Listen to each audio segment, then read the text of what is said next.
Conceive होने के लिए फैलोपियन ट्यूब स्ट्रक्चरली और फंक्शनली नॉर्मल होना बहुत ही जरूरी होता है, क्योंकि फैलोपियन ट्यूब ये ऑर्गन है कि उसमें स्पर्म और एग का मिलन होता है और अपना एम्ब्रियो तैयार होता है, यानी कि भ्रूण तैयार होता है।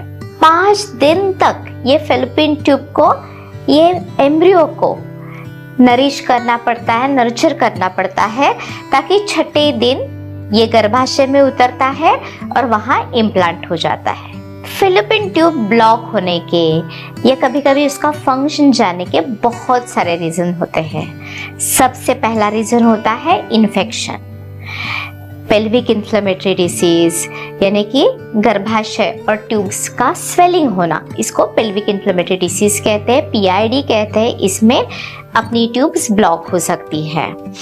कभी सर्जिकल प्रोसीजर्स, जो इन्वेजिव सर्जिकल प्रोसीजर्स होती है, जैसे कि यूट्रस का क्लीन करवाना, चेक क्यूरेटाज, इन जैसे प्रोसीजर्स में हम गर्भाशय को क्लीन करते हैं, लेकिन उस वक्त फैलोपियन ट्यूब का और गर्भाशय का इन्फेक्शन होने का एक खतरा हो सकता है।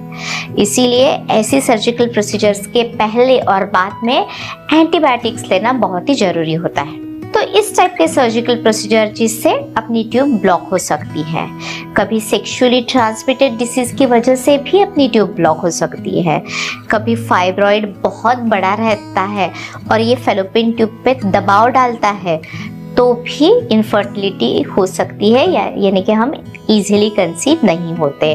कभी हमें एंडोमेट्रियोसिस रहता है। एंडोमेट्रियोसिस मीन्स गर्भाशय के अंदर की जो परत रहती है वो जब बाहरी बाजू में रहती है, यानी कि गर्भाशय के सरफेस पे रहती है, तो हर महीने वहाँ भी ब्लीडिंग होता है और अपने फैलोपियन ट्यूब का कार्य चला जा सकता है।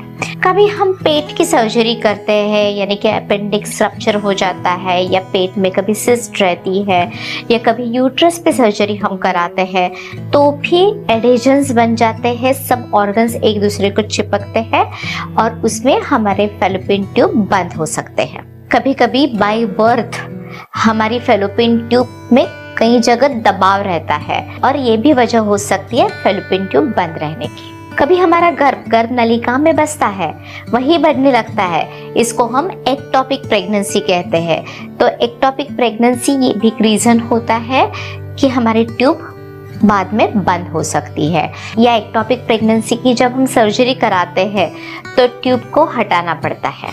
अब तक हमने जाना कि फैलोपियन ट्यूब्स क्यों बंद हो सकती है। अभी हम जानेंगे जब फैलोपियन ट्यूब बंद रहती है तो उस पे क्या इलाज हो सकता है।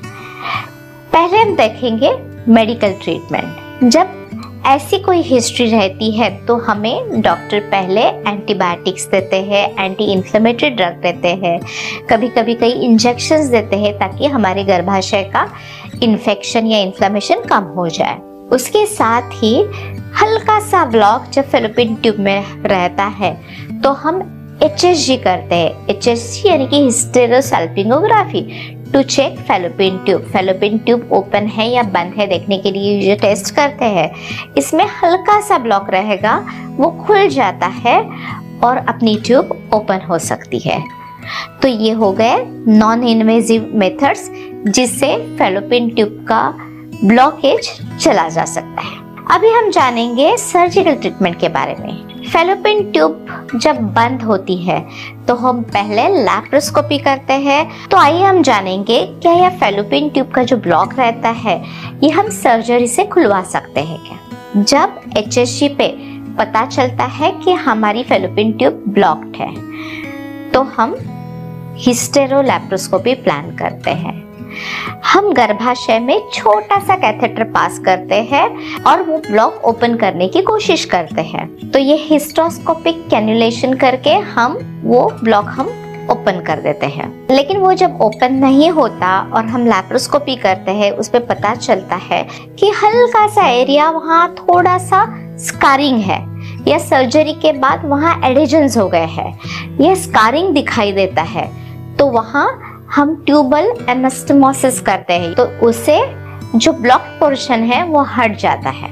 जब अपनी ट्यूब एडेजन्स के बीच में फंसी हो तो साइड के एडेजन्स हम रिलीज करते हैं और देखते हैं हमारी ट्यूब की पेटेंसी शुरू होती है क्या।